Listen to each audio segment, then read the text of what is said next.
So magandang hapon po sa ating lahat. May konting break ng graduation at siyempre kasama natin dito sa pagpupulong ang ating konsehal sa Committee on Fisheries, si Konsehal Abu. At mga kasama po nating mga mangingisda. Ito yung presidente ng Sea Farm Sea po natin, si Mr. Randon. So inaalam lang natin yung kalagayan ng ating maliliit na mga mangingisda.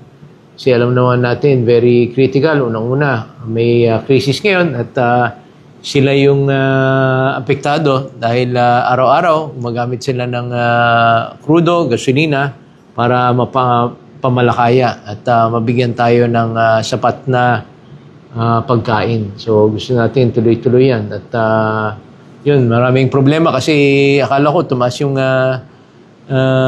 baka sakaling maganda naman yung presyo ng isda, yun pala, bumaba rin. So, tumaas na yung gasolina, bumaba pa yung presyo ng isda. So, pinag-uusapan natin ano yung matutulong po natin dun sa mga mangingisda natin, yung mga registered na mangingisda po natin dito. Okay, so siguro mag-re-report na lang kami kung anong napagkasunduan po natin ng ating mga kasama kasi hindi biglaan po ito, hindi nakakapunta yung mga ibang kasama ninyo, di ba?